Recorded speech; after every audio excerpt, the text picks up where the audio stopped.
bonjour à vous. Mon nom est Guillaume Bellil. Je suis l'organisateur de l'Enclave et agent de développement au Centre des arts populaires.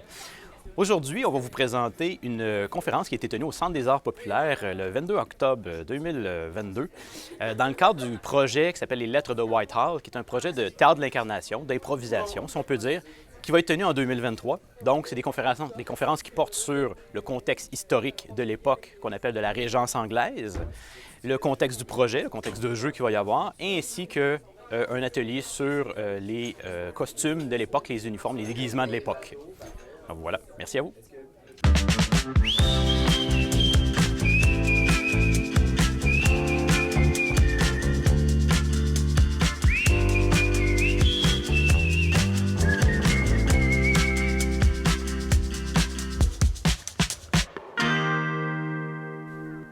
Donc, bonjour à tous. Bienvenue au premier atelier des Lettres de Whitehall. Donc aujourd'hui, nous allons tenir deux ateliers. Donc, atelier un peu plus conférence, un peu plus présentation magistrale, si on peut dire, pour mettre en contexte, pour tout un peu se mettre au même niveau de connaissance, si on peut dire, par rapport au contexte historique de l'époque. Donc, que sont les Lettres de Whitehall, si on commence par ça? Oh, voilà, comme ça, excellent. Donc, d'abord, que sont les Lettres de Whitehall? Plusieurs d'entre vous, justement, qui sont ici, n'avaient entendu parler, donc à ce niveau-là, il n'y a pas trop de surprises. Mais donc, les Lettres de Whitehall, c'est un projet qui est financé par le Conseil des arts et des lettres du Québec, donc le CALQ, de théâtre de l'incarnation, de grandeur nature, théâtre interactif, et ainsi de suite, qui va se dérouler donc dans la Régence britannique de l'époque de 1815. Donc, la Régence anglaise, on va expliquer après ça, c'est le contexte historique général, tout ça pour mieux comprendre. Mais donc, on va vraiment être situé en 1815. Et les personnages que vous allez incarner à l'intérieur de tout ça, si vous participez, bien évidemment, là, je prends pour acquis ça, mais ça sera à voir. Et donc, les personnages que vous allez participer, ça va être justement des personnages de la petite noblesse, on peut dire, donc de la landed gentry. C'est aujourd'hui que vous voyez mon accent, ça va être merveilleux. L'aristocratie terrienne. Donc, contexte un peu de mondanité, de luxe, de cours, de scandales, et ainsi de suite. Donc, un peu comme si on connaît dans la culture populaire, Jane Austen, donc Orgueil et préjugés, Emma, il y en a plein d'autres. L'autre, Sense and Sensibility, et ainsi de suite. Ou encore plus récemment, dans des séries comme justement Bridgerton, je pense que c'est pour ça que c'est revenu un peu à la mode dernièrement. Sauf qu'on s'entend que Bridgerton prend quelques libertés historiques. On va dire ça comme ça. Donc, l'événement va se dérouler dans ce contexte-là. Et la particularité de cet événement-là, comparativement justement à d'autres grandeurs nature, si on peut dire, c'est qu'on est vraiment axé sur un principe d'incarnation, de co-création puis de narrativisme.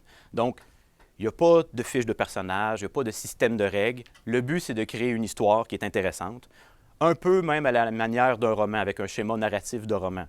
Donc, on veut que les personnages évoluent au cours des événements, qu'ils grandissent, qu'il y ait un arc narratif, puis qu'à la fin, ça fasse une espèce de boucle intéressante qui va avoir créé quelque chose de beau. Donc, on crée les événements pour que les personnages à l'intérieur évoluent. Souvent, c'est plus dans grandeur nature, c'est plus l'inverse qu'on va faire. Les personnages rentrent dedans puis essaient de s'adapter un peu aux événements. Mais là, on pense les choses à l'inverse. Donc, c'est là l'idée de co-création tous ensemble. C'est 3 événements au cours de l'année prochaine. On exclut ici les ateliers. Donc, les ateliers vont en avoir justement un aujourd'hui en octobre, un en décembre qui va porter sur les danses et l'acting.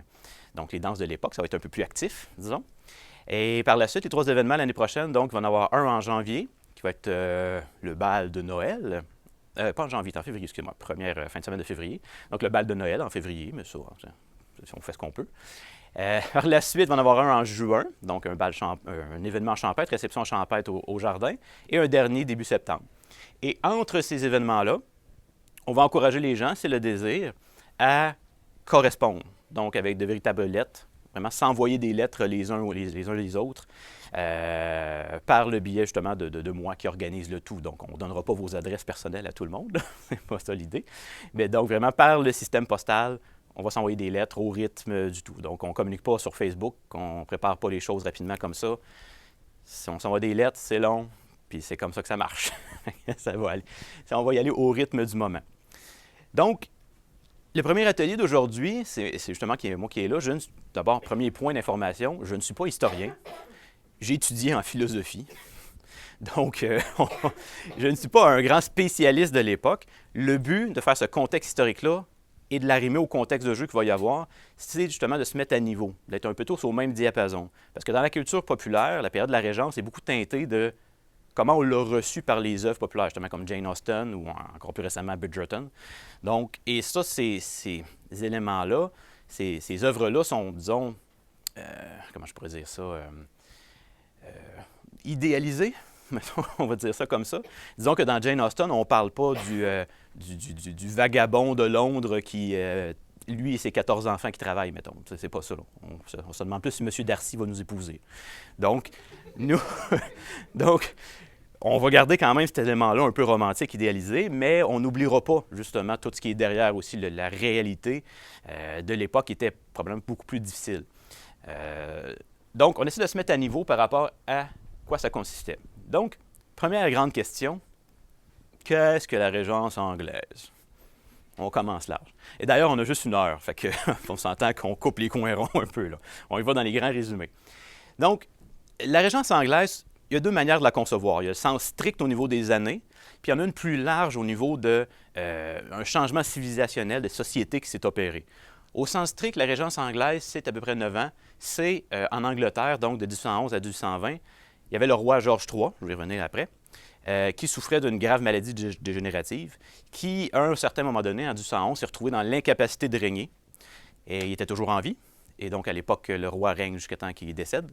Donc, étant dans l'incapacité de régner, mais il s'est retrouvé à être pris en tutelle, pris en régence, par son fils, donc celui qui va devenir George IV. J'ai son nom ici. Je l'aurai un petit peu plus long. Il est compliqué, son nom. On va l'appeler George IV, pour la simplicité de la chose. C'est celui qui va le devenir.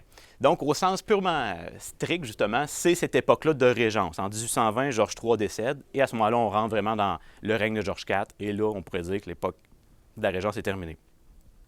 Par contre, au sens plus large, la Régence anglaise, c'est vraiment une époque de transition entre 2 sociétés. Donc, on peut même l'étendre un peu plus largement, justement, 1795-1837. Pourquoi? 1795, c'est le début, justement, des maladies, des troubles vraiment plus graves de George III, qui commence à dégénérer. On se demande qu'est-ce qui va arriver si jamais il ne peut plus régner. Donc, on commence à établir la future Régence. Et 1837, bien, c'est la fin de l'ère georgienne, donc c'est la fin justement des rois Georges, en quelque sorte. Et par la suite, qu'est-ce qui arrive en 1837? Bien, c'est la reine Victoria qui monte sur le trône. Et là, on tombe dans l'ère victorienne, donc qui est comme un autre style complètement, dont nous ne parlerons pas. Parce que c'est assez. Et donc, c'est une grande période de transition. Et c'est justement ça qu'on va essayer de vivre par le biais des événements. Donc, c'est une période qui fait passer les gens d'un moment où, justement, l'aristocratie, le conservatisme, la tradition, des éléments très, très importants, la noblesse, la haute noblesse et tout ça, à une époque, justement, avec l'ère victorienne, où, par exemple, le droit de vote va se répandre davantage, l'industrialisation.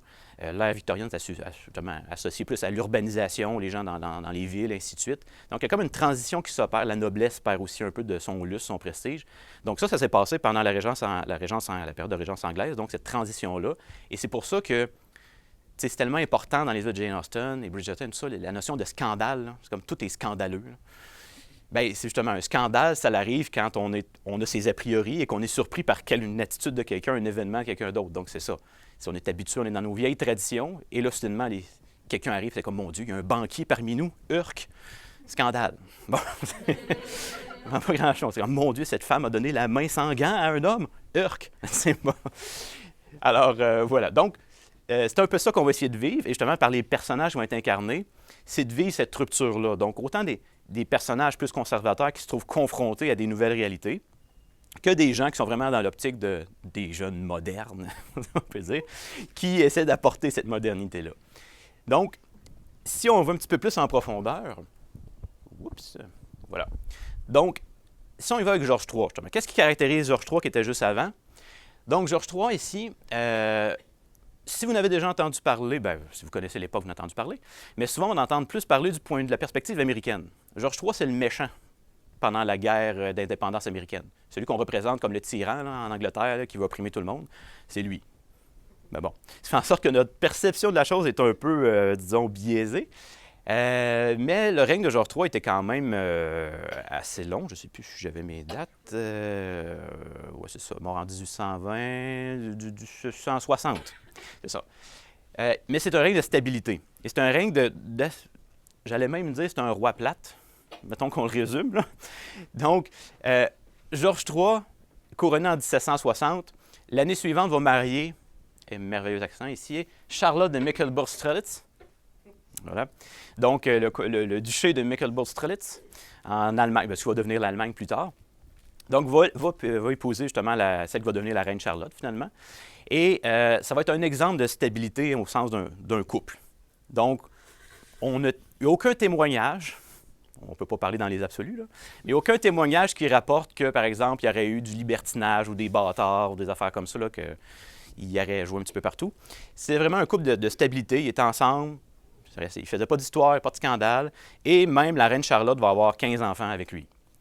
Donc, elle a donné. Donc, et cette union-là va aussi rapprocher énormément de l'Angleterre de justement, qui va devenir l'Allemagne plus tard, donc justement ces duchés-là du grand empire germanique qui vont commencer à arriver. Donc, ça va avoir une importance assez importante, assez grande plutôt, pour les guerres napoléoniennes qui vont suivre, dont on va parler tantôt.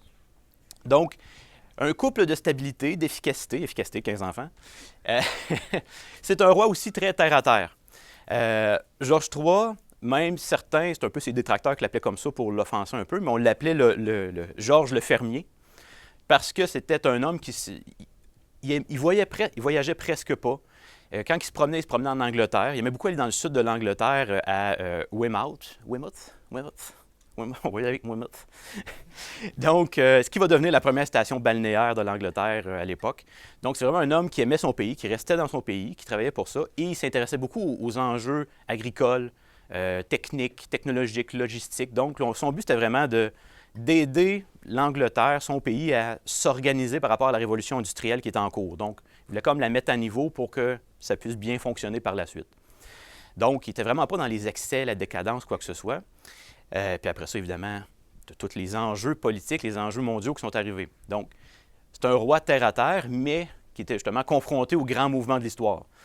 Donc, qu'est-ce qui arrive pendant le règne de Georges III, pendant ces plusieurs décennies-là? Bien, l'image que j'ai un peu, c'est un roi, pas simplet, pas au sens de simplet, qui n'est pas capable de comprendre les choses, mais plus qui veut des choses simples, veut s'occuper des choses très, très concrètes, mais qui se retrouve, par exemple, confronté, 1776, la guerre d'indépendance américaine.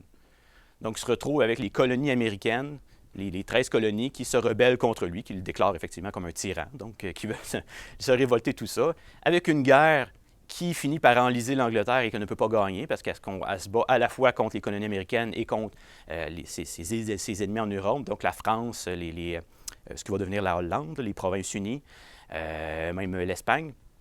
Donc, il se retrouve confronté face à ça, et ça va mener pendant son règne à perdre les colonies américaines, ce qui est quand même un gros coup. En 1789, la Révolution française, ce qui va vraiment être très important pour la suite, pour la Régence britannique, la période de la Régence. La Révolution française, il faut se mettre un peu dans l'esprit des monarques de l'époque, ce qui est un peu dur, là, mais on va essayer. Donc, 1789, grands événements révolutionnaires en France. La monarchie, disons, passe pas loin de passer, justement. Il y en a plusieurs qui passent, mais par la suite, il y a des compromis qui se font, puis on réussit à comme établir un peu plus une espèce de monarchie constitutionnelle qui ne durera pas, là. Mais donc, face à ça, les autres monarchies du reste de l'Europe regardent ça et se disent « On est-tu les prochains? » Est-ce que ce mouvement révolutionnaire va se répandre dans nos pays et c'est notre tête qui va se faire couper sur la place publique? On n'est pas sûr. Donc, il va se créer une espèce de bloc sur le continent, mais aussi en Angleterre, ce qui va créer les coalitions. Il va y avoir 7 coalitions qui vont se former pour essayer de contrôler, réprimer l'esprit révolutionnaire en France, pour empêcher qu'il se répande ailleurs en Europe. Ce qui est un peu particulier, ce qui est assez drôle, c'est que dans l'espèce de constitution de base de la Révolution française, il est interdit, il n'est pas prévu que le peuple se relance en guerre offensive. On ne se lance pas en conquête, on est là pour libérer le peuple. Donc, ils ne veulent pas se lancer dans des grandes invasions qui vont tuer le peuple ailleurs. Sauf qu'il faut bien aller libérer le peuple ailleurs, des fois. Donc, ça peut justifier bien des choses. Alors, quand, justement, les premières coalitions vont se former pour essayer d'étouffer un peu cette révolution-là, bien, plusieurs parlementaires en France vont riposter en disant, mon Dieu, ben, il faut aller libérer le peuple là-bas, protéger notre propre révolution en faisant la guerre à l'extérieur. Et là, ça va mener tranquillement, pas vite. Ben, justement, au début, c'est des guerres contre les révolutionnaires. Par la suite, ça va mener aux guerres napoléoniennes. Et ça n'arrêtera plus pendant une vingtaine d'années. Ça va être incessant. Ça va vraiment marquer l'époque énormément. Donc, le règne de Georges III, si on résume, un homme terre à terre, confronté aux grands aléas de l'époque, aux grands mouvements de l'époque. Puis, on en arrive justement au prince régent, son fils, celui qui va devenir Georges IV. Et là, c'est là que c'est important de présenter les deux parce qu'on passe dans quelque chose d'autre complètement. Georges IV, de son petit nom, Georges Augustus Frédéric, on va l'appeler Georges IV, j'ai écrit l'extravagance faite prince. C'est dès ses 18 ans, disons, il ne s'entendait pas bien avec son père. C'était vraiment pas dans la même optique philosophique, disons, que le paternel, qui était davantage dans un mode de vie prosaïque, simple, et ainsi de suite. Donc, lui, il est davantage dans l'excès, l'exubérance, les mondanités, les grandes fêtes, justement, tout ce qu'on peut associer à cette notion-là. Donc, dès ses 18 ans, il va comme pas quitter la... qu'est-ce que ça veut dire pour des monarques quitter la maison? Hein? Il va aller habiter dans un autre palais, tout simplement. Et même à 21 ans, il va épouser en secret, sans la permission de son père, ce qui était à la fois une honte, mais aussi illégal en soi, étant donné son statut. Il va épouser une catholique, donc du nom de Maria Anne Fitzgerald. En tout cas, Maria. Voilà, c'est ça qui est écrit là. Donc, il va épouser une catholique en secret. Ce mariage-là sera, en tout cas, ça va être des rumeurs pendant longtemps, on ne sera jamais certain. L'as-tu vraiment épousé, l'a pas épousé? On ne veut pas trop ébruiter l'affaire parce que c'est un scandale, évidemment. À l'époque, justement, en Angleterre, c'est l'Église anglicane, donc, qui est au pouvoir. Les catholiques n'ont pas encore beaucoup de droits dont ils sont privés, donc ils ne sont pas acceptés. Et la grande peur, les guerres de religion sont plus tant là en Angleterre, mais il y a quand même la grande peur qu'un catholique monte sur le trône ou qu'il vienne usurper le trône. Du point de vue anglican, de l'époque, là, on s'entend, c'est plus nécessairement comme ça aujourd'hui, les catholiques servent avant tout le pape de Rome et non le roi d'Angleterre. Donc, s'ils se retrouvent dans une situation, ils doivent choisir, par exemple, entre trahir leur pays ou trahir le pape, leur âme, finalement, leur salut spirituel, bien, ils vont nécessairement trahir leur pays. Alors, c'est comme toujours un peu, on n'est pas sûr, c'est des dangereux, ceux-là. Ça va être un homme extrêmement dépensier, il va avoir énormément de dettes, et ça va être sa faiblesse aussi, en quelque sorte. Parce que jusque-là, on pourrait se dire, oh, mon Dieu, c'est un prince, un rogue, il fait ce qu'il veut, sa manière. Mais sa faiblesse, justement, c'est qu'à force de dépenser, à un moment donné, il accumule des dettes énormes, et ces dettes-là, le crédit commençait à être beaucoup plus accessible à l'époque, et c'était un peu une tactique aussi pour enchaîner les gens et leur faire ce qu'on voulait, finalement, par les créditeurs. Ça va être une manière pour les parlementaires de, justement, contrôler un peu ou lui demander des concessions.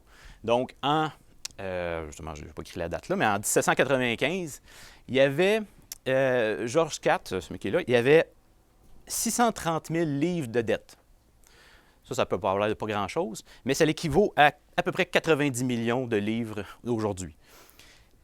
C'est beaucoup. Pour un individu, mettons, là, qui dépense. Tu me demandais comment tu dépenses tout ça. Il n'y a pas de IAC à l'époque. Et donc, il se faisait construire des palais, des monuments et tout ça. Et donc, le Parlement va dire, OK, d'accord, on va accepter d'annuler tes dettes, des oublier, d'acquitter ça, quoi que ce soit, mais en échange, tu maries officiellement ta cousine, parce que pourquoi pas. Ta cousine, j'ai-tu pris en note le nom? J'ai-tu écrit là? C'est Caroline, oui, c'est ça. Sa cousine Caroline, je l'ai écrit en quelque part, je ne sais plus où. En tout cas, une cousine, justement, du continent, encore une fois, d'un grand-duché, ce qui va devenir plus tard l'Allemagne. Donc, il va devoir l'épouser, parce qu'à l'époque, justement, les monarchies, c'était comme tout un peu entremêlé au niveau du sang. C'était comme mettons, l'arbre généalogique faisait à peu près ça, comme ça. Ça, c'est pas normal. D'habitude, ça fait ça. C'est ça. Maintenant, ça se recroise, ça finit de même. C'est pas bon, ça. Mais donc, ça permettait de concilier des alliances, de créer des alliances. Mais sa cousine, il va l'épouser, il va accepter le compromis, mais il va la détester profondément. Ils ne s'aimeront pas, ils vont avoir juste une fille ensemble. Ça va être Charlotte, en fait, me semble bien. Donc, la princesse Charlotte, qui va aussi décéder un petit peu plus tard, en 1816, il me semble. Mais donc, à 2 reprises, il va tenter de divorcer de sa cousine en l'accusant d'adultère, puis de tout cas, plein de raisons qu'il pouvait trouver à l'époque. Il n'a pas réussi à divorcer. Et éventuellement, comme je mentionnais tantôt, donc lorsque Le père, à partir de fin du 18e siècle, justement, va commencer à sombrer un peu dans la folie. Il va y avoir des épisodes comme justement de folie. Les parlementaires vont établir une nouvelle manière de gérer ça, justement la régence. Puis en 1811, bien, quand le père va vraiment, Georges III, va vraiment sombrer dans l'incapacité de régner, bien là, c'est lui qui va prendre le pouvoir. Ça va faire aussi un prince-régent, Georges IV, un homme il est méprisé, essentiellement. Mais en même temps, il est admiré. Au sens où des gens le considéraient, c'est vraiment des témoignages de l'époque, c'est comme un être détestable, méprisable, lâche, égoïste, glouton, dépensier. Mais il aimait les arts. Il aimait la mode, les mondanités. Et justement, le style qu'on a dans la période Regency, ça découle un peu de ça. Il y a vraiment un goût recherché pour cette mode-là, pour repousser les limites un peu. Il va s'entourer de gens qui vont être comme lui, faire des cours comme ça. Et par exemple, les premiers dandy, en quelque sorte. Et parmi eux, par exemple, Beau Brummel. Je ne sais pas si Geneviève, tu en parles un peu? Oui, c'est sûr. Hein? Quand on parle des costumes, on va pouvoir en parler. Beau Brummel, donc un exemple de dandy. Je chercherai, on n'a pas le temps de parler, mais le dandisme à l'époque, c'est une philosophie de vie. C'est pas juste aujourd'hui, on est habitué à un dandy, c'est juste quelqu'un de il est raffiné puis il aime la mode. Non, à l'époque, c'est une philosophie. C'est quasiment un hipster. Genre, je charme les femmes en même temps, je fais ça parce que je suis capable, mais je m'en fous. C'est un peu c'est particulier. Donc, si on met tout ça ensemble, bien, on peut voir le clash qu'il y a justement entre le père, qui est comme stabilité, efficacité, terre à terre, on améliore les terres, on améliore l'agriculture, la révolution industrielle, tout ça, au fils où lui, finalement, il règne, mais en même temps, pendant la régence, c'est davantage le Parlement qui prend les grandes décisions. C'est eux autres qui vont gérer, par exemple, les guerres napoléoniennes, les crises économiques, toutes ces questions-là. Donc, lui, il est vraiment plus dans les mondanités, puis on se fait du fun, puis voilà, puis on dépense. Surtout, on dépense beaucoup. Si on y va plus au niveau social, les relations entre les gens, les relations entre les individus, on va passer justement du général pour s'en aller de plus en plus au particulier. Le plus grand général qu'on peut avoir, c'est homme-femme. Voilà. Et même dans... Je vais y revenir, là, vous lisez ça, vous faites quoi? C'est que... on va jouer ça. C'est cela. Même dans le cadre des lettres de Whitehall, c'est vraiment une distinction. Si vous allez voir le guide qui a justement commencé à être rédigé, la première grande décision à prendre, c'est est-ce que j'incarne un homme ou j'incarne une femme?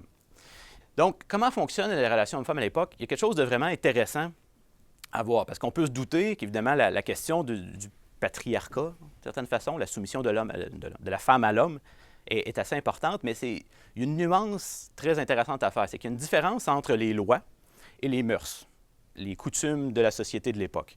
Au niveau des lois, il n'y a pratiquement rien, ou presque rien, qui dit que la femme est subordonnée à l'homme. Ce n'est pas écrit dans les lois. Mais les lois créent le contexte qui vont permettre aux habitudes, à la culture, de faire ça. Un bon exemple de ça, c'est ce qu'ils appellent, c'est par rapport au vieux français, le droit français, la feme coverte, feme solé. C'est quoi?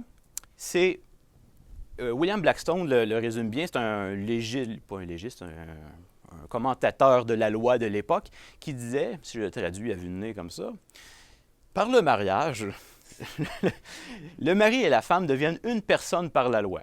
Ce qui veut dire que l'existence même de la femme dans le mariage est suspendue justement pendant le mariage, ou du moins incorporée ou consolidée dans celle du mari. Sous son aile, sous sa protection, sous sa couverture, elle fait toute chose. Et à ce moment-là, est appelée justement feme coverte. Couverture justement de la femme, elle est comme couverte par la situation. Ce qui veut dire que du moment qu'une femme entre dans les liens du mariage, le couple est considéré comme une entité légale. On ne peut pas avoir deux individus qui vont... Mettons qu'on prend l'exemple simple du compte en banque. C'est un exemple assez concret. Si tu n'as pas de compte en banque, disons à l'époque, même encore aujourd'hui, tu vas peut-être avoir de la misère, tu ne pourras pas t'acheter de terre, tu ne pourras pas tu pourras pas investir, et ainsi de suite. Donc, au niveau du mariage, il y a un compte en banque pour le couple. Il ne peut pas en avoir deux. Parce que c'est vraiment considéré comme une unité, une entité unique. Et nécessairement, bien, les mœurs de l'époque vont faire que ça ne sera sûrement pas l'homme qui va disparaître et fusionner dans la femme, disons. Ça serait un scandale, encore une fois. Voilà. Donc, ça va être la femme qui va un peu se perdre là-dedans, qui va disparaître là-dedans. Et donc, d'un côté, elle est protégée par la richesse, par les droits, les privilèges de son mari, mais d'un autre côté, elle est plus libre de faire ce qu'elle veut. Si on pense à avant le mariage, à l'époque, en Angleterre du moins, l'âge du consentement du 75, c'était de 12 ans chez la femme et de 14 ans chez l'homme. Mais, ça ne veut pas dire qu'une fille de 12 ans pouvait arriver et « Ah, je vais me marier avec mon ami. » Il fallait quand même avoir le consentement des parents. Et par le consentement des parents, ben, c'est un couple, donc c'est le consentement du père. Donc, avant son mariage, très souvent, avant l'âge de la majorité qui était fixé à 21 ans, bien, elle avait besoin du consentement du père pour se marier, pour faire tout ce qu'elle voulait. Puis après ça, bien, vers justement 21 ans, mi-vingtaine, bien, à ce moment-là, elle se mariait. Puis là, elle tombait sous la tutelle du mari. Donc, c'est pour ça, en ce sens-là, que très souvent, ils étaient subordonnés et ils perdaient un peu leur identité au niveau légal. D'ailleurs, un fait intéressant, au-dessus, en Écosse, il n'y a pas les mêmes lois. Ce qui fait en sorte qu'il y a vraiment des villages frontaliers entre l'Écosse et l'Angleterre où il y avait des jeunes en dessous de 21 ans qui n'étaient pas capables d'avoir le consentement des parents, qui fuyaient ensemble, puis allaient se marier en Écosse, où il n'y avait pas d'âge minimum, ou qui était beaucoup plus bas, pour s'épouser. Puis après ça, ils revenaient, ils étaient mariés, puis ils ne pouvaient pas rien faire parce qu'ils étaient mariés selon la foi, selon la religion. Parce qu'il n'y avait pas les mêmes lois politiques, alors ça se faisait. Ça faisait scandale. Et il faut faire attention aussi à ce niveau-là, parce que ça, c'est un grand risque, parce qu'on est aussi pas très loin d'être déshérité. Donc, tu sais, oui, tu peux faire ce que tu veux, mais après ça, le père aussi, il peut dire « Ah, tiens, je vais te rayer, t'as plus de... Non, t'en as plus. » Alors, il y a un risque là à prendre. Ce qui veut dire qu'une femme qui resterait indépendante, qui ne se marierait pas, par exemple, ou une veuve, qui n'est plus son mari, elle, par contre, est dans une situation de femme isolée. Donc, à ce moment-là, elle peut avoir un compte en banque, elle peut faire des investissements, elle peut faire quelque chose, elle ne fusionne pas avec son mari. Donc, il y a une certaine liberté à trouver là. Par contre, comme l'écrivait Jane Austen, au-delà de ça, il y a les mœurs, justement. Il disait, les femmes célibataires, enfin, les femmes veuves ou célibataires ont la terrible propension à être pauvres, ce qui est un argument très puissant en faveur du mariage. Tu es libre, mais tu n'as pas d'argent. Ce qui fait en sorte que même une veuve, admettons, que son mari décide d'y léguer des choses, d'y léguer des propriétés ou quelque chose dans le genre, dépendait beaucoup de la relation qu'elle avait avec son mari. S'il y avait une relation relativement... C'est possible aussi à l'intérieur du couple qu'il y avait une relation égalitaire, que le mari respectait la femme, qu'il l'écoutait, qu'il gérait un peu les choses ensemble, ainsi de suite. S'il la respectait, à ce moment-là, elle pouvait avoir les choses en elle-même, avoir l'héritage, ainsi de suite. Mais très souvent, ce qui était une tradition, c'est au niveau des mœurs, bien, c'est que, d'accord, ma femme va hériter de ceci quand je serai mort, si je meurs avant elle. Mais cette espèce de succession-là, comment on appelle ça, là?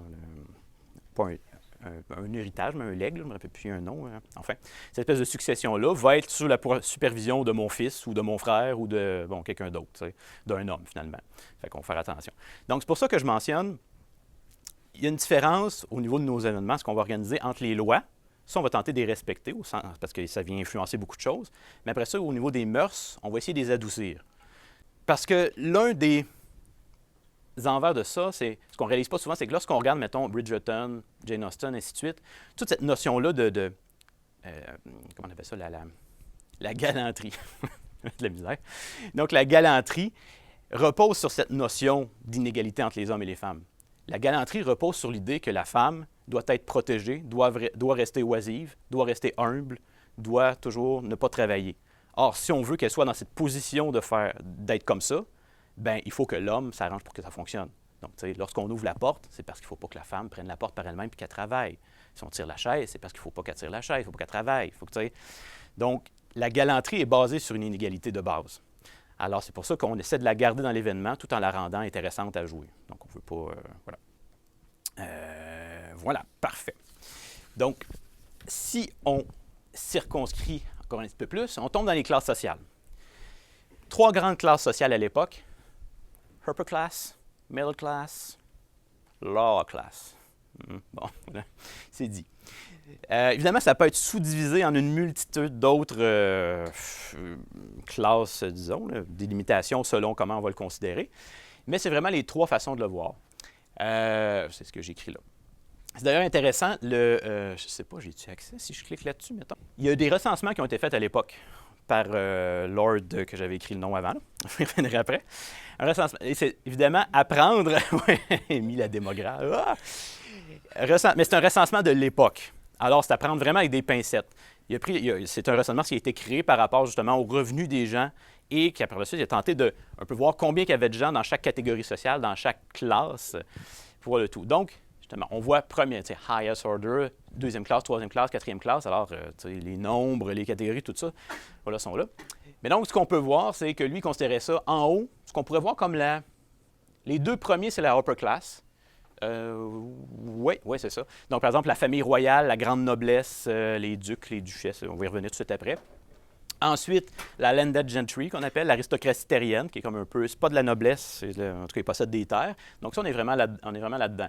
C'est vraiment pas beaucoup de gens, là, finalement, qui décident essentiellement de l'avenir du pays. Donc, c'est à peu près à 236 000.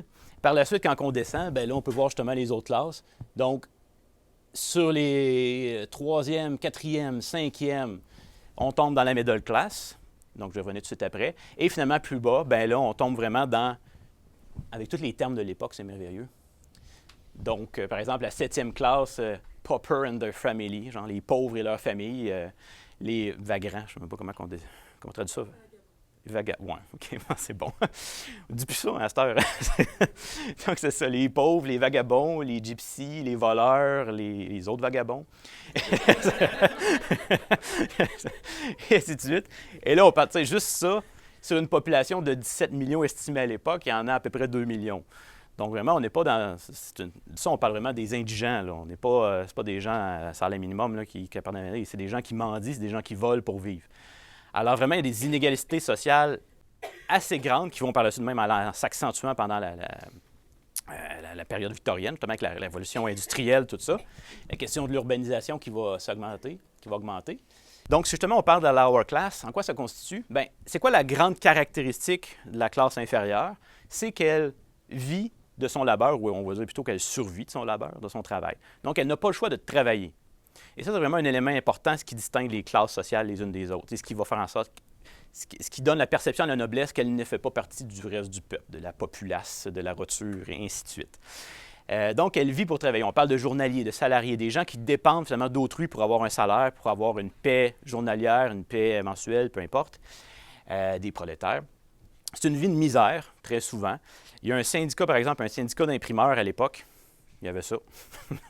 Syndicat des imprimeurs qui disait que ça prenait 122 livres, des livres anglais, donc, à l'époque, pour vivre correctement. Par contre, le salaire, mettons, d'un homme, un journalier agricole ou un ouvrier, c'était à peu près 122 livres par année, justement. Et un ouvrier agricole, c'était à peu près 40 à 50 livres par année. Donc, il y a un petit manque à gagner. Donc, à ce moment-là, qu'est-ce qu'il faut faire? Bien, la femme travaille, les enfants travaillent. Évidemment, ils gagnent moins que ça, là. Évidemment. Mais donc, c'est par l'accumulation, on va peut-être réussir à avoir un espèce de revenu qui nous permet de survivre, disons. Mais on n'est vraiment pas dans une situation d'excès. Dans le cadre de l'aide de Whitehall, on ne joue pas ça. Il n'y en a pas. Bien, ça existe, là. C'est pas... oh non, oui. Donc, c'est juste que, étant donné qu'on est plus dans un contexte de mondanité, c'est un peu étrange que le boucher du coin, ben même le boucher, il pouvait quand même bien vivre. Mais donc, c'est un peu étrange que l'ouvrier agricole, il rentre dans le manoir pendant le bal de Noël. Là. Fait comme là, les terres, très bien. Par la suite, on va voir la middle class. La middle class, c'est la plus grosse, c'est le gros changement de l'époque. On parlait tantôt de rupture entre deux civilisations. C'est ça, le changement arrive à ce niveau-là. Pourquoi? Bien, c'est encore en condition. C'est quoi la middle class? Bien, c'est encore des gens qui vivent de leur labeur, mais premièrement, ils vivent beaucoup mieux. Ils travaillent, mais ils vivent beaucoup mieux que les classes inférieures. Mais ça va être, par exemple, des bourgeois, des professions libérales, mettons des avocats, si on le dit comme ça, des physiciens, des médecins, des chirurgiens, des entrepreneurs, des banquiers, des marchands, peu importe quoi. Tout ce qu'on peut considérer justement comme libéral, cette classe bourgeoise-là qui est en ascension. Et c'est c'est vraiment ça qui est particulier parce que cette classe-là, avec les changements politiques, les changements sociaux qui s'opèrent, va gagner énormément en pouvoir, énormément en argent. L'Empire s'étend, et en s'étendant partout dans le monde, bien, ils ont besoin de gens pour s'occuper de tout ça. Ça fait en sorte que des gens peuvent aller investir dans les colonies, investir à l'extérieur. La révolution industrielle, bien, il y a des usines qui se construisent, donc il faut des propriétaires d'usines. Il y a des banquiers qui font de l'argent avec le crédit. Tu sais, quand que le prince a 88 millions de dettes, quelqu'un qui l'a prêté, cet argent-là. Donc, ces gens-là gagnent en pouvoir et à un moment donné, il y a une espèce de une confusion qui finit par se créer entre c'est quoi la différence entre la upper class, la noblesse, puis eux. Parce que eux, finalement, c'est eux qui ont l'argent, ou qui ont beaucoup de l'argent. Puis dans la upper class, la noblesse, il y a des nobles qui sont pauvres. Donc, qu'est-ce qui fait en sorte que, par exemple, un baron qui a pratiquement plus de terre, qui est rendu, il vit quasiment de la charité, va être supérieur à un banquier qui est riche comme un duc? Et donc, à ce moment-là, on se retrouve dans une situation où la noblesse elle-même n'a plus le choix de faire affaire avec ces gens-là qui méprisent pour la plupart, parce que c'est pas de la noblesse, là, c'est comme ils travaillent, Burke. Et voilà, faire ça. Je ne sais pas si l'exemple que j'ai en tête toujours, c'est, vous avez sûrement vu à l'époque Titanic, ou même récemment, qui sait, ça passe toujours. Donc, Titanic, il y a comme la madame, la nouvelle riche là, sur le bateau. Tu as comme tous les riches qui sont ensemble, puis là, la nouvelle riche qui est un peu, ça n'a pas trop de manières, puis tout ça, puis elle arrive là-dedans, puis elle est comme, moi, je veux mon argent, puis mets de l'argent, puis pas tous les acheter ici.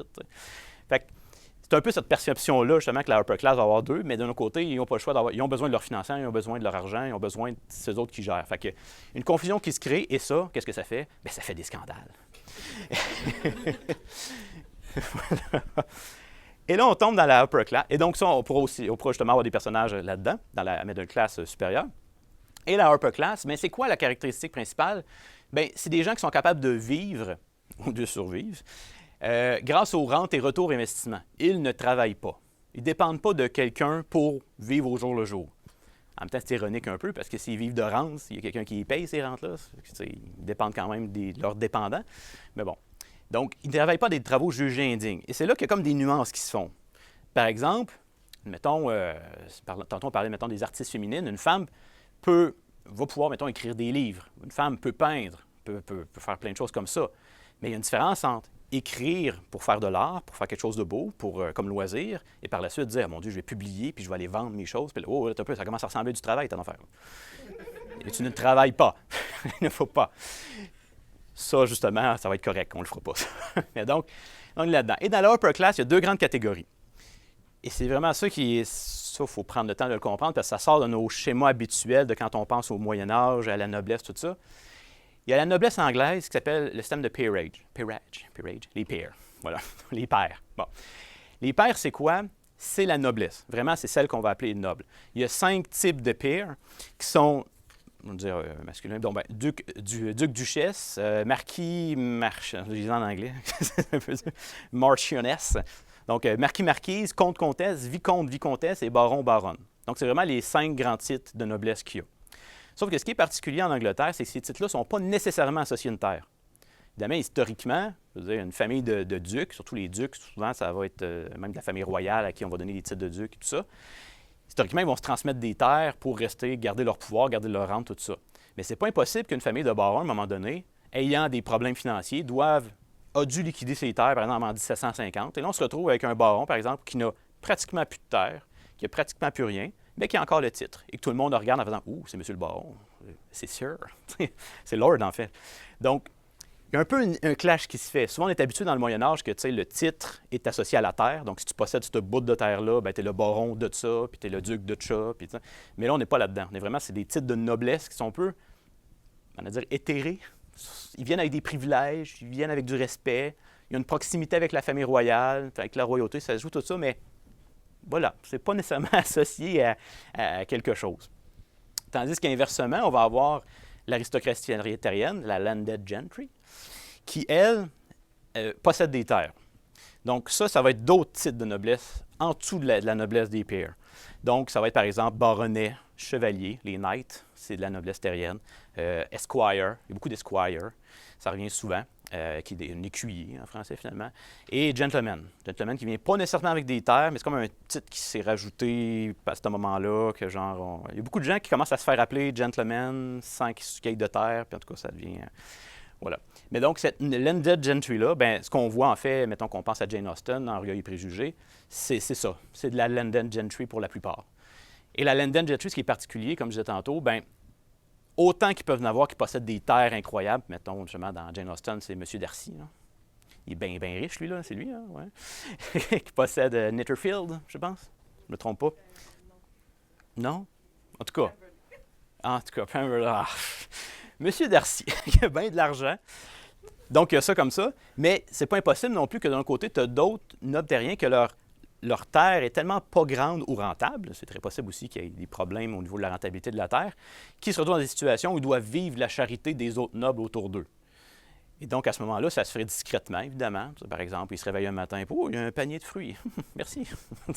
Personne n'en parle, personne ne dit, mais tu sais, c'est parce qu'ils ne sont pas supposés travailler, mais ils n'ont pas d'argent. Ce qui fait en sorte que cette rente-là va déterminer aussi les conditions de vie du tout. Fait autant on va pouvoir avoir des baronnets, mettons, ou des chevaliers, des esquires, qui vont se ramasser avec, par exemple, une cour, pas une cour, mais une équipe de domestiques avec un cuisinier, un palefrenier, en tout cas, toutes ces affaires-là, une grosse équipe parce qu'il y a une rente de 10 000 livres par année. Autant t'en as un autre qui a juste réussi à avoir une espèce de petite servante qui vient de commencer à travailler, qui a comme 17 ans et qui ne sait pas trop ce qu'il fait, là. Donc, elle a juste ça, c'est quand on prend soin. Donc, c'est vraiment très, très variable, disons. La moyenne, justement, à l'époque de la rente de la Legendary, si je ne me trompe pas, c'était justement 10 000 livres par année. Mais ça veut dire qu'il y avait des ducs là-dedans, puis il y avait des gens plus élevés comme ça qui gagnaient jusqu'à 100 000, 500 000. Donc, il y en avait des gens qui étaient extrêmement pauvres. Mais dans tous les cas, ce qui les caractérise, c'est qu'ils ne travaillent pas et qu'ils vivent des rentes. Et toute la noblesse vient de là. Donc, il faut faire la différence entre les deux. Alors, justement, dans le cas de Whitehall, si j'y reviens encore, on va surtout être dans l'aristocratie terrienne, dans la middle class supérieure. Et pour la noblesse anglaise, bien, la noblesse, les peers, ça, il faudra s'entendre. Parce que c'est vraiment particulier. On ne veut pas qu'il y ait genre 38 comtesses et ça. Normalement, quand une comtesse se présente, c'est gros. C'est important, il faut la respecter parce qu'elle a des contacts, c'est des choses. En tout cas, c'est des choses, oui. Mettons, on pense que c'est des choses. Voilà. Donc, au niveau des classes sociales, c'est un peu ça. Dernier petit élément, justement, parler de l'Empire à l'époque, du contexte historique, contexte géopolitique. Quelques éléments importants. Tout d'abord, l'Angleterre, la période de la Régence britannique, c'est l'expansion de l'Empire britannique. Comment ça se caractérise? On va tranquillement passer, si on parle du niveau commercial, du mercantilisme au libre marché. Le mercantilisme, c'est quoi? C'est une... un triangle, hein? Si on résume, c'est une doctrine politique économique qui vise, par le commerce, par les colonies, à combattre, à isoler les ennemis de l'Empire tout en renforçant la métropole. Par exemple, on donne des trucs vraiment concrets, en Angleterre à l'époque, il était interdit pour les marchands français, admettons, c'est surtout quand ils sont en guerre, là, c'est encore plus évident, mais donc il était interdit pour les navigateurs étrangers d'aller faire commerce à Londres. C'était juste interdit parce que ça venait justement renforcer les ennemis potentiels au détriment de l'Angleterre. Ou encore dans les colonies, il était interdit de transformer les ressources, les matériaux bruts. Donc, par exemple, mettons, au Canada, on pouvait couper des arbres, envoyer des rondins, mais on n'a pas le droit, mettons, de les transformer en meubles, de les transformer en mâts, de les transformer en bateaux, en marchandises. Il fallait que ça s'en aille en Angleterre, puis c'est là-bas que ça se faisait. Ce qui faisait en sorte qu'on ramassait le plus-value de la productivité, se faisait en Angleterre, tandis qu'ici, on se retrouvait juste à envoyer, à shipper nos ressources là-bas. Et c'est ce qui, d'ailleurs, finit par créer des révolutions. Donc, le monde n'aime pas trop ça.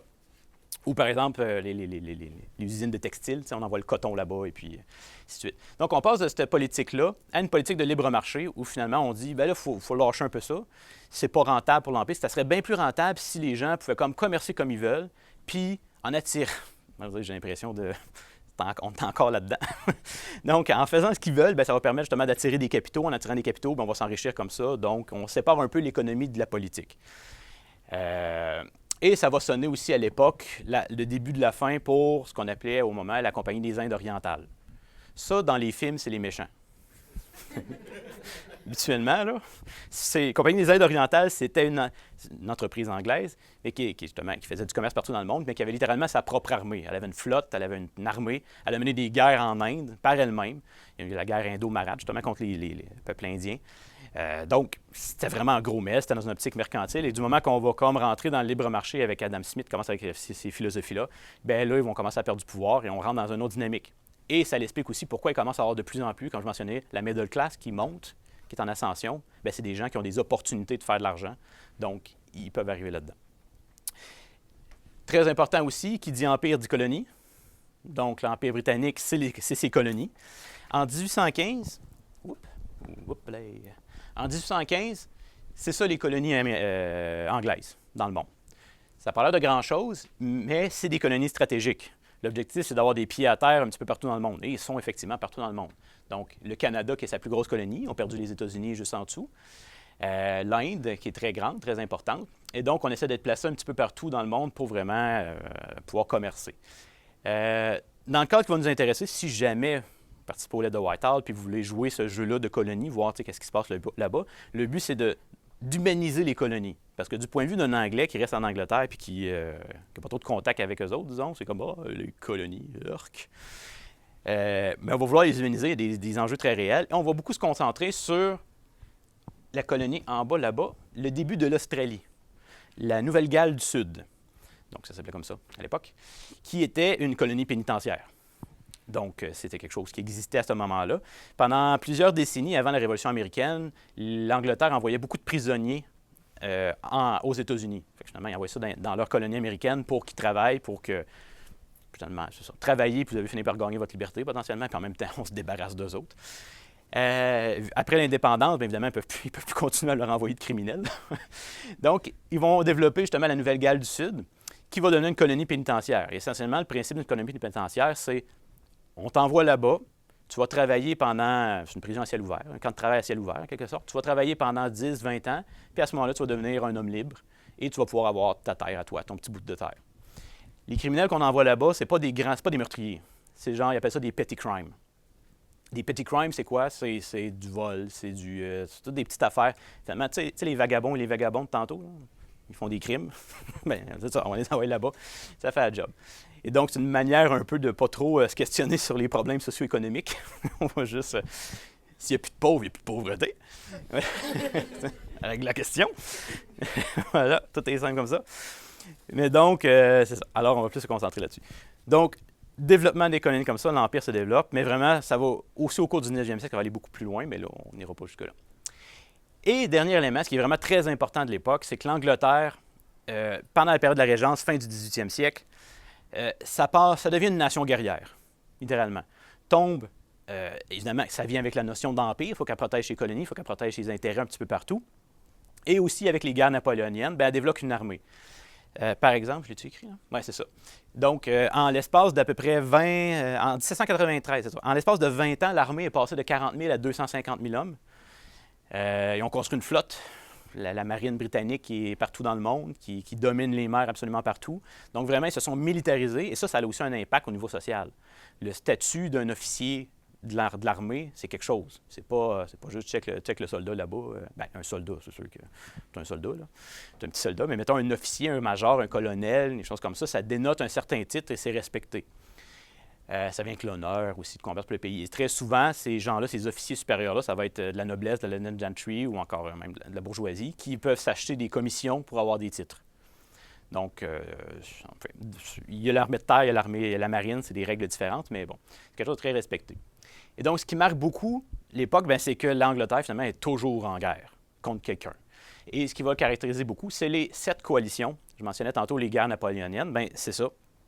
Donc, au début, les premières coalitions, ça va être contre la France révolutionnaire pour essayer de l'écraser, la réprimer et empêcher que les rebelles viennent nous couper la tête. Donc, ça va commencer comme ça. Mais par la suite, à partir de la troisième, bien là, on tombe vraiment dans les guerres napoléoniennes avec Napoléon Ier, l'empereur. Et ça va se développer. Nous, dans le cadre, ce qui est vraiment intéressant, pourquoi est-ce qu'on fait l'événement en 1815? C'est qu'en 1815, c'est la 7e coalition, c'est la dernière. Là, je vais vous spoiler. Spoil de 200 ans. La 7e, c'est qu'à la fin de la 6e, Napoléon a perdu la guerre, se trouve emprisonné, comme un empereur peut être emprisonné, sur l'île d'Elba, donc dans la Méditerranée. Et en 1815, à peu près, je pense que c'est en mars environ, il parvient à s'échapper de l'île d'Elba. Il retourne en France. En France, parvient à lever ses partisans, ses loyalistes, et repart en guerre.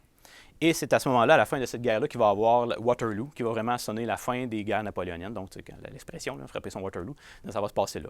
Alors, ce qui est vraiment intéressant, c'est justement dans nos événements, c'est on va suivre ça. Le premier événement, le bal de Noël, Napoléon n'est pas encore échappé, tout va bien. C'est Noël. En juin, Napoléon est échappé, les guerres s'en viennent, il faut aller se battre sur le continent, donc là, une petite tension. Puis, dernier événement, le thème, c'est le bal de la victoire. Je me demande ce qui va arriver. On a gagné la guerre, on célèbre. Voilà. Donc, vraiment, il va y avoir tous ces combats-là qui vont se faire sur le continent au niveau des guerres napoléoniennes. Mais aussi, il va y avoir d'autres guerres. Les personnages, on joue en 1815, mais ils n'ont pas apparu en 1815. Ils étaient là peut-être depuis 30 ans, donc ils ont vécu d'autres guerres. Donc, par exemple, peut-être vu ça dans les cours d'histoire ici, la guerre de 1812 entre les États-Unis et l'Angleterre. espèce de querelle commerciale qui a fait en sorte qu'éventuellement, même les Américains ont essayé d'envahir le Québec, le Canada, pour libérer les provinces et les colonies anglaises. Donc, vraiment des batailles justement contre les États-Unis. Ou même en Inde, comme je mentionnais tantôt, entre la Compagnie des Indes orientales puis les Indiens.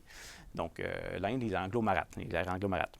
Donc, vraiment, on est toujours en guerre. La flotte est très importante. Et c'est quelque chose de majeur dans la société de l'époque. Voilà. Donc, c'est un peu le contexte général que je voulais faire. On va prendre encore 5 minutes.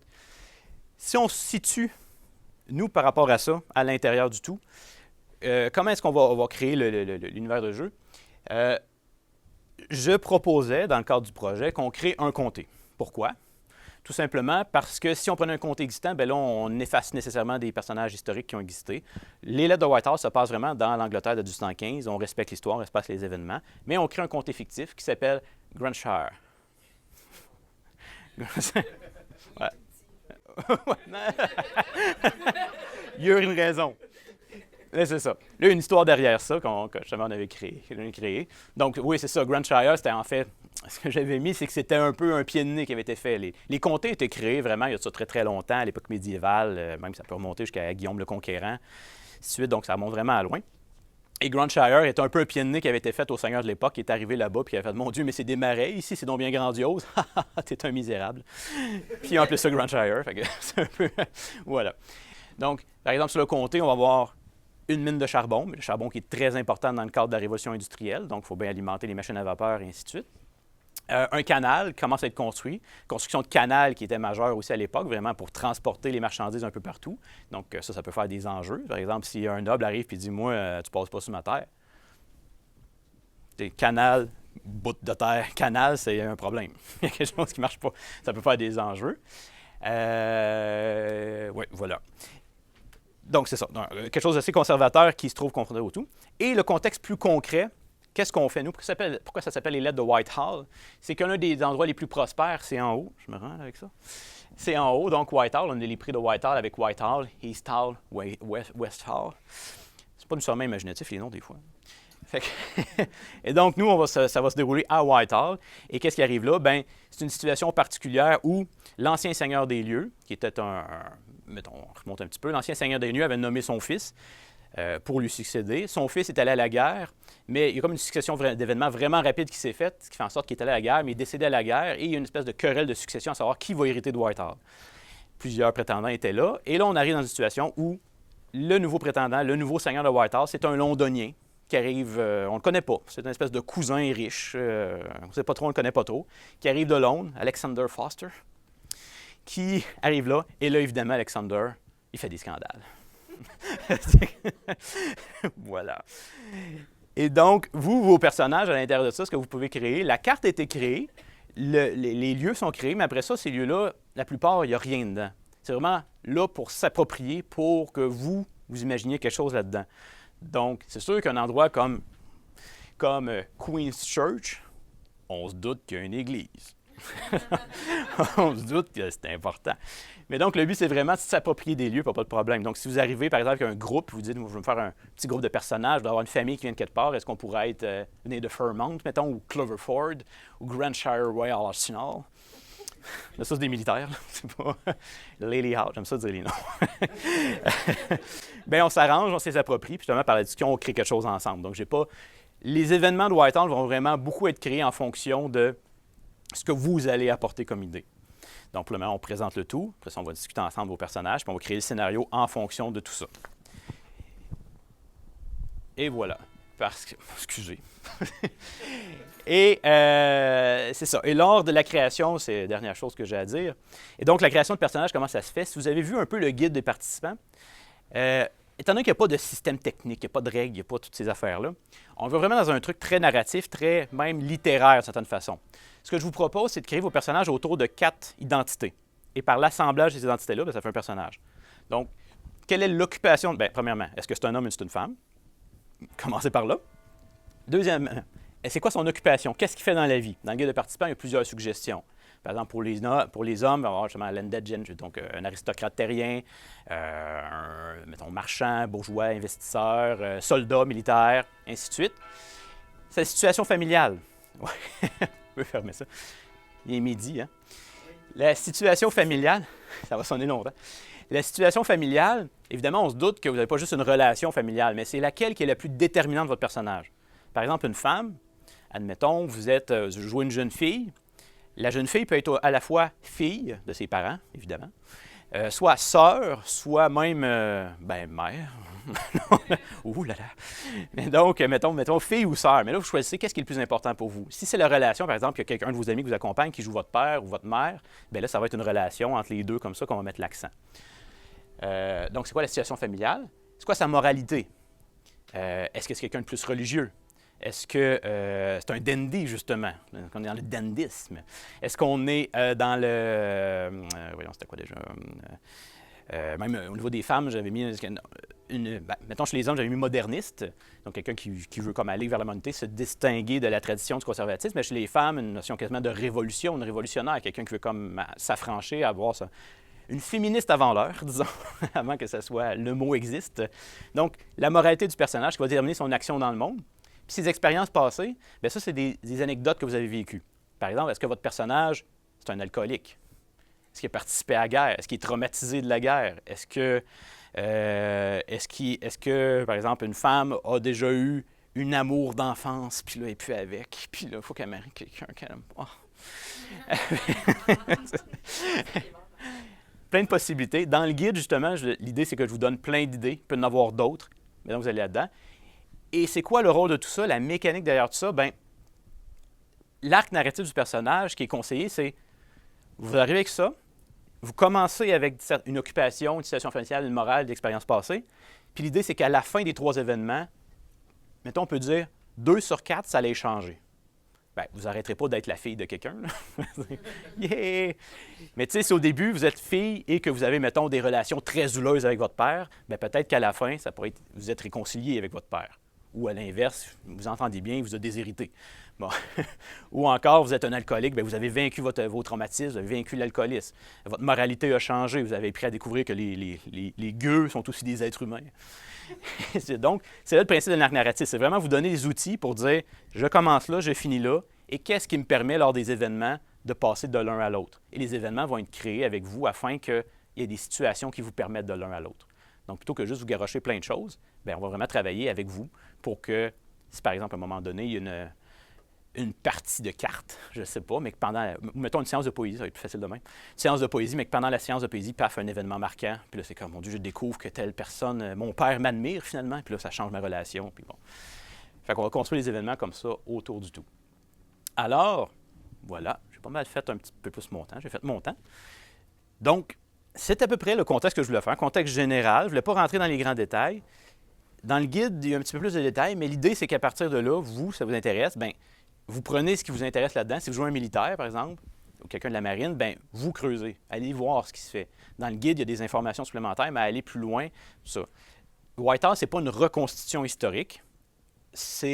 On veut créer quelque chose qui va... comment je peux dire? Qui donne l'impression. C'est du théâtre. Donc, on fait semblant de. Et justement, Geneviève, quand elle va présenter des costumes, le but, c'est pas de faire des reconstitutions parfaites des costumes, d'arriver, l'épaulette n'était pas 8 cm. Non, on ne va pas là-dedans. C'est quand on te regarde, est-ce qu'on y croit? Oui, parfait. C'est ça qu'on veut. Et c'est la même affaire au niveau historique. On n'ira pas en disant, non, t'as peu. Charlotte, là, elle aimait les flancs et non le jello. Mais non, regarde. Le jello, premièrement, dites pas de jello. Ça n'existe pas. Voilà.